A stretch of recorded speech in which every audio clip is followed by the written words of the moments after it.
We start the action at Maine Road, where on a surface which groundsmen or players would relish, especially in May, Manchester City play Charlton Athletic. If City win, no one can catch them and they will return to the Canon League Division 1. Your commentator is Barry Davis.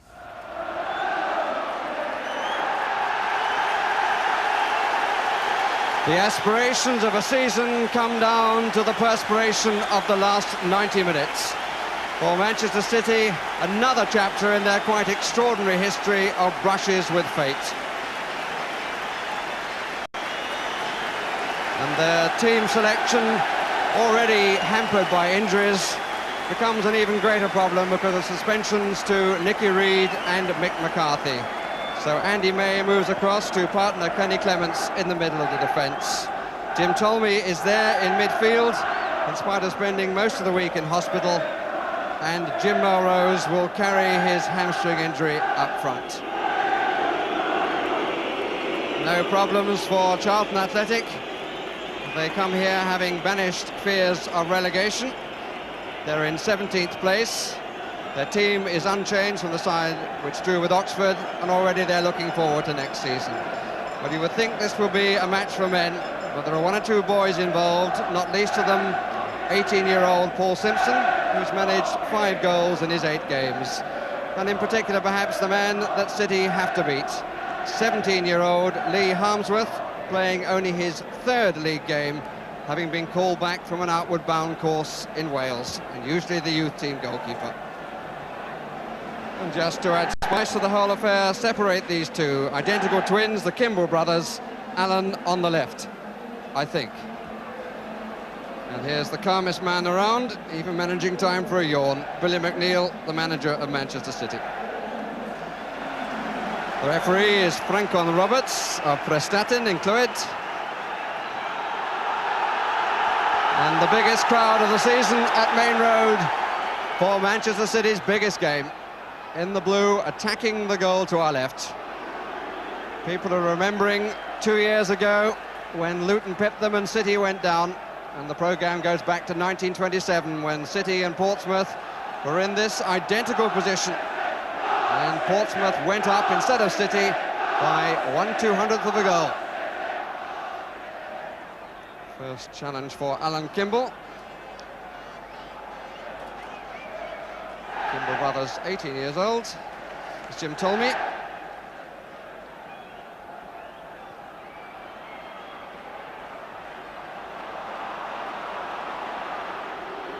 No problems for Mark Aizlewood, Charlton Athletic captain and player of the year.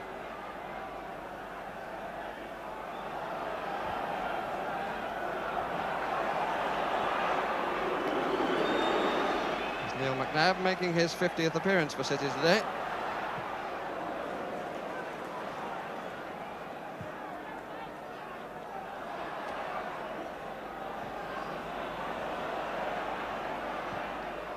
Lee, one Kimble finds the other.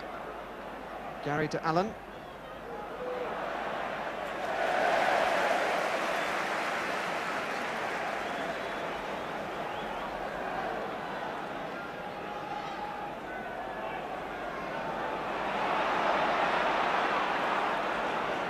May causing slight concern. Clements. It's a very nervous start by City. Lomax.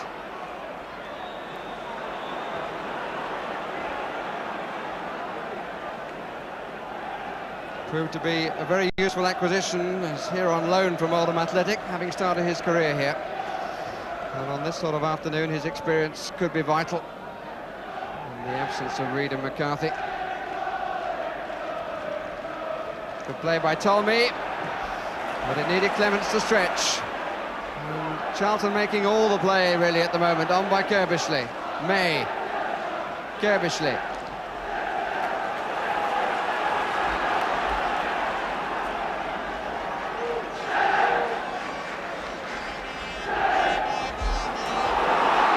Melrose. Referee allows play to go on. In the right position at the right time was Phillips, and he was given the ball. Simpson who provided the cross,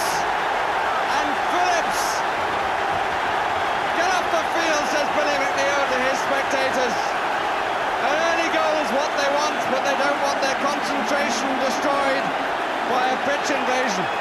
The game's about 90 minutes and the manager is furious with the reaction of the crowd and how right he is from all points of view. Simpson making the break on the left, and Phillips was waiting in the middle, totally unmarked. And Phillips scores his 11th goal of the season. 9 of the previous 10 have been in winning matches.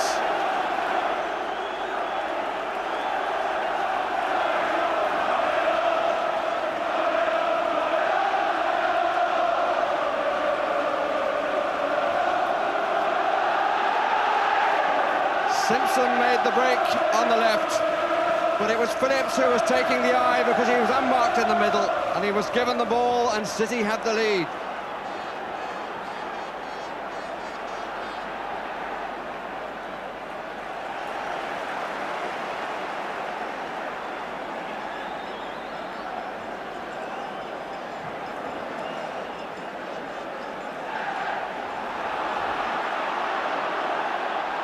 Phillips, Melrose, real chance for number 2. Good save by the youngster. Really did well because Jim Melrose was right in on him, stood his ground and got down very quickly. The shot, though, it has to be said, from Melrose's point of view, placed too close to the goalkeeper. Even so, the youngster did well.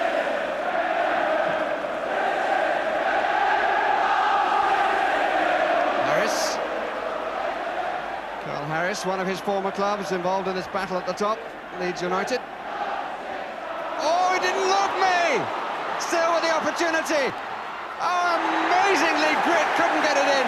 Brilliant cover on the post by Jeff Lomax. What a let-off for Manchester City.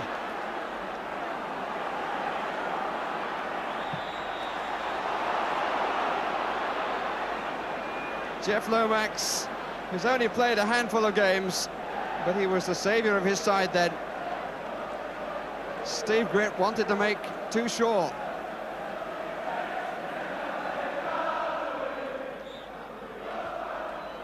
Aizlewood leaves it, Flanagan takes it.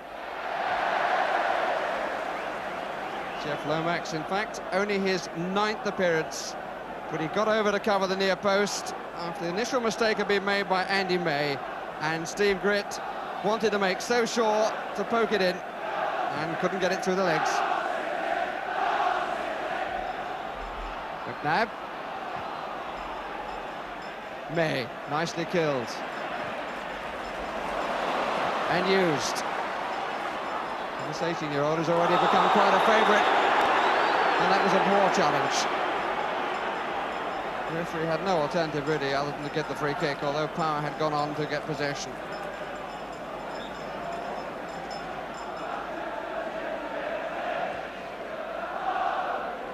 Kinsey. Corner.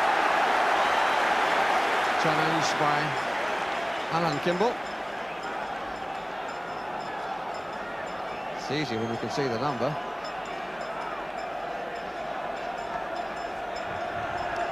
Corner coming right on the 15-minute mark. And May trying to get to it. And did! Spite of the efforts of the 17-year-old goalkeeper and the 18-year-old fullback, Andy May makes it 2-0 for Manchester City. Almost a veteran by comparison, but he's only 21. And again, Billy McNeil sees people coming onto the pitch. In fact, I think a total of 3. But City's total, the team, is 2 goals. Andy May's 3rd goal of the season, and how well he climbed, and he found the gap right in the top.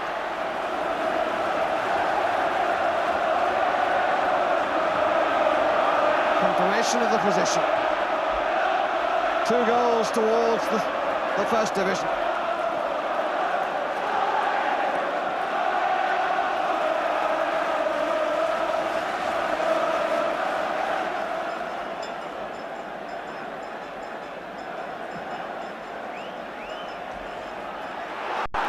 Kinsey.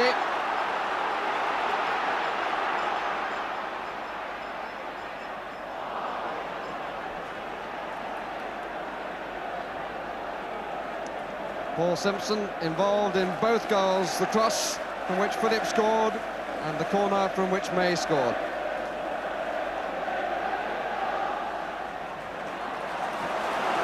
Instant dispatch by McNab. Power. And the referee wants words with Paul Friar, who overstretched and caught Paul Power. But I think by both players a genuine attempt to get the ball, and Power was certainly living up to his name.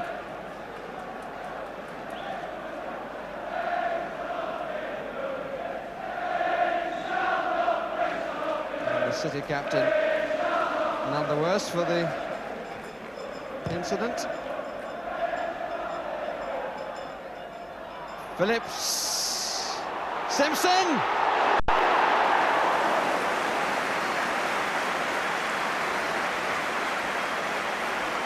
Well, the pace and the angle of the ball was against him.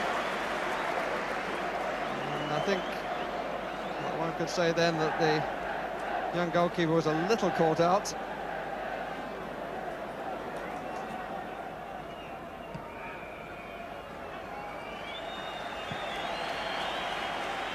May.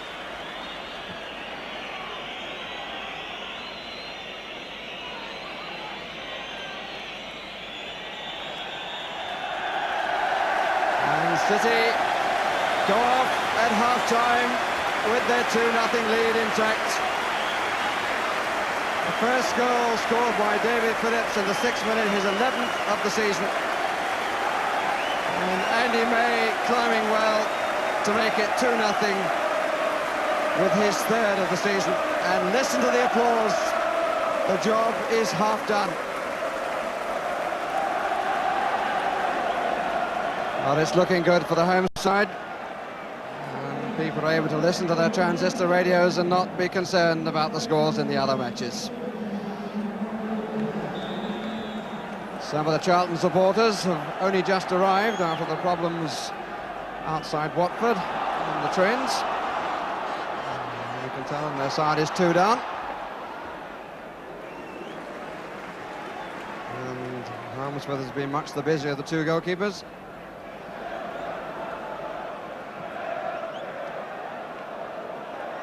Power. Flanagan for Robert Lee to chase.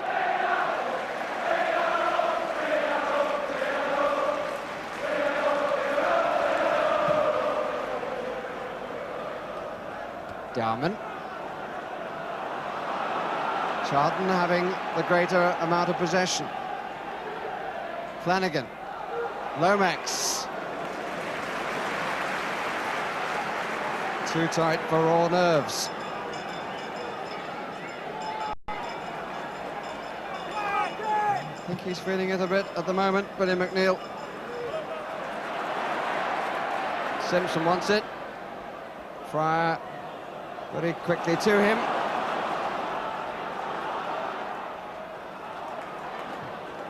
He needed the help of Aizlewood. But it's quite clear that the opposition have decided they've got to keep a closer watch on this fellow. May. They've given him a bit of room here, though. Melrose!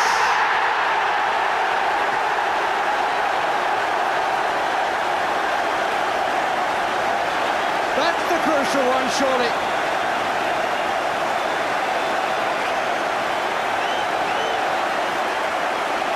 Ball hung in the air, but there was no challenge on Melrose as he made the header. Well, they won't admit it until the end, but inwardly they must feel that that is it.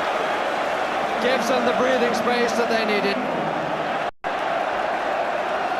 And as in the first half, the opening goal of the second half comes after a period of uncertainty by the home team.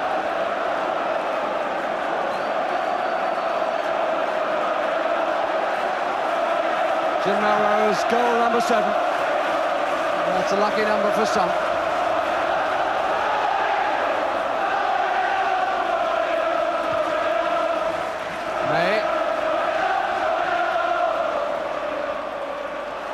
Simpson in the chase. That's four.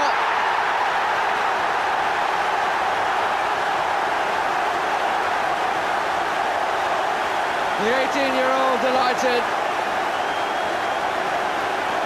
but at this moment spares some sympathy for the young goalkeeper. He wasn't sure whether to come out and have a fly hack at the ball or whether it would travel into the area. It didn't. Simpson stole it, and Manchester City lead by 4-0.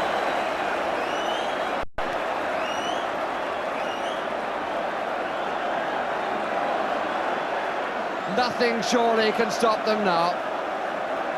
After 2 years in what for them is a wilderness of the second division, they cannot be there when United are in the first, that is absolutely for sure. And the Scotsman that they brought down from Celtic is taking them back where their supporters feel they belong. Good save by Williams. Shot came from Robert Lee. Keep going to the end is the shout from the man at the back. But you can hear what the crowd feel about it. All doubts have been swept away. Foul by Tolmie. 2 months ago, City led the second division by 6 points. And a sequence of just 2 points in 6 games, followed by a victory at Portsmouth. But then doubt again, held by Oldham here, lost at Notts County on Monday. But the scene has now changed and the skies are blue.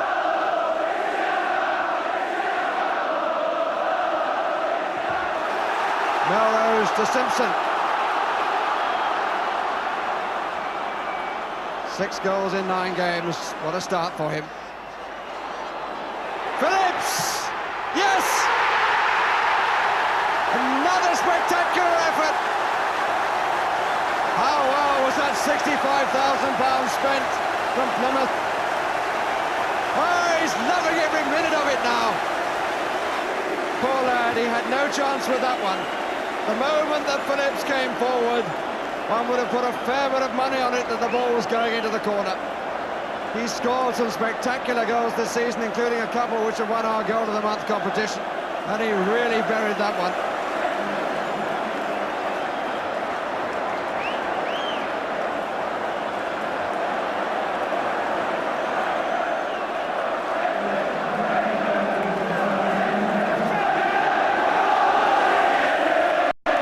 And the memories go back to 1927 when they put 8 past Bradford City.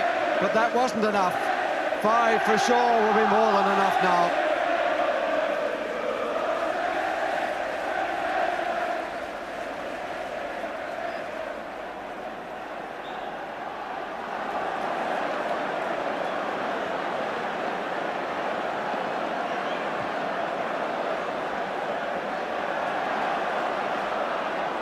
Dowman.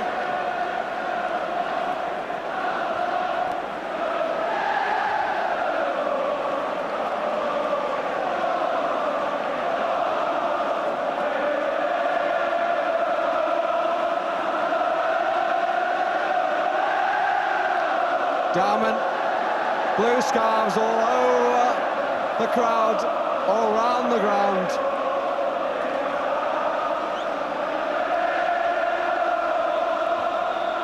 Gritt's cross.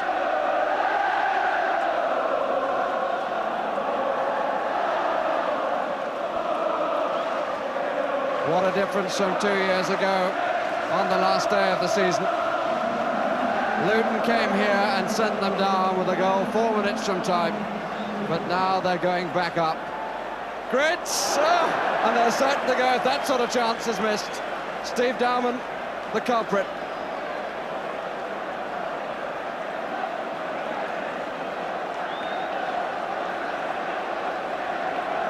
Would only in truth have been a consolation, but Dowman should have scored.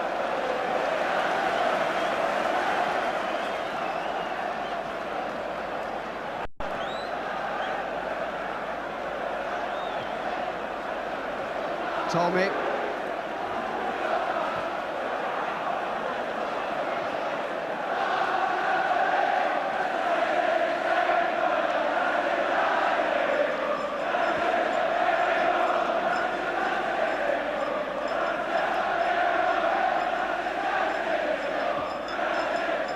Aizlewood.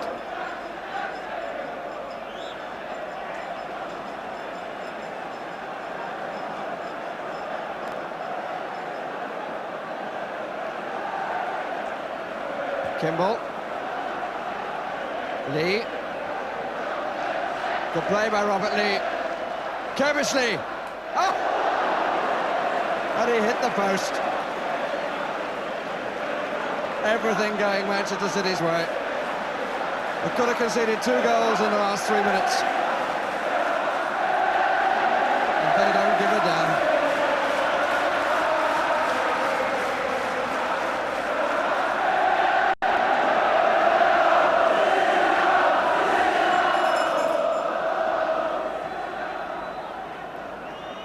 Kimble, Gary Kimble. It's a useful cross. And it's turned in by Robert Lee. Alex Williams will be disappointed. Spoiled his clean sheet. But Charlton deserving of some consolation, which Robert Lee gives them. Takes his season's tally into double figures.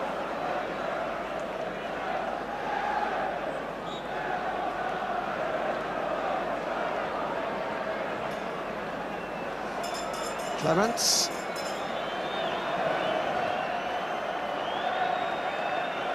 There's a City encampment, and all the photographers are encamped in front of Billy McNeil.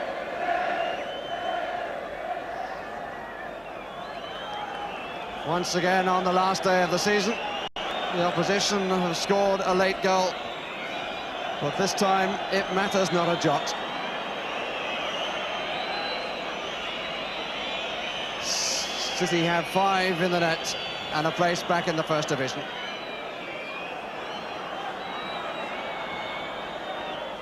It's all so casual and end of season-ish now. Oh, Phillips, good save by Williams. Denying Gary Kimble. City are back in the First Division. Not surprisingly, there is a pitch invasion.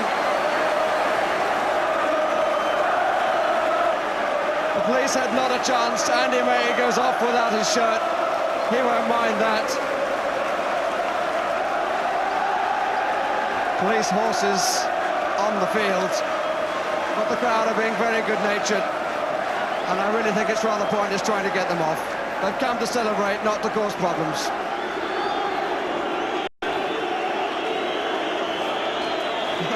Paul Powers lost his shirt as well, and there are 1 or 2 faces of concern.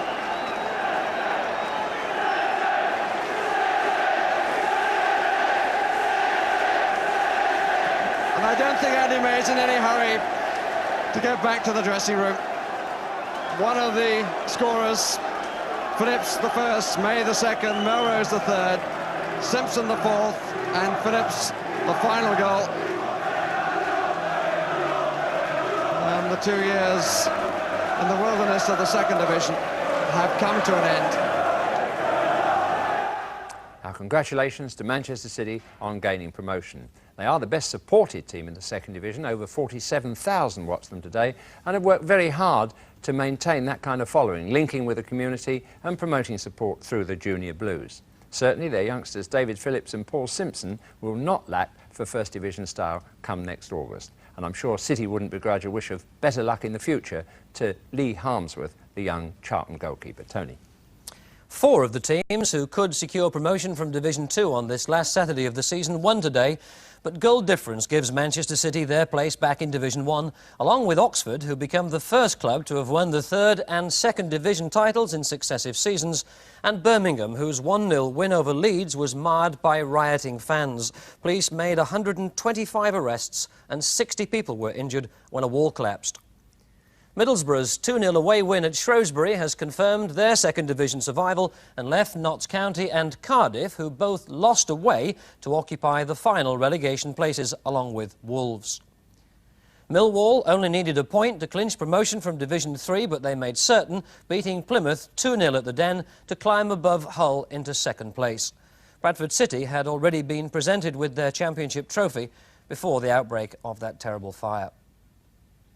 At the bottom, proud Preston are relegated to Division 4 for the first time in their history, despite a 1-0 away win at York.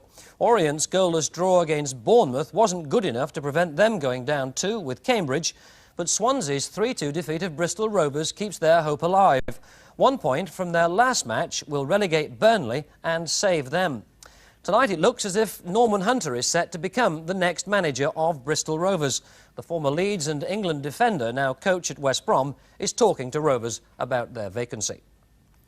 The promotion places in Division 4 were already filled by Chesterfield, Blackpool, Bury and Darlington before today's matches, while Halifax, Stockport, Northampton and Torquay must apply for re-election next season. But Southend saved themselves from that indignity by winning 1-0 against Torquay.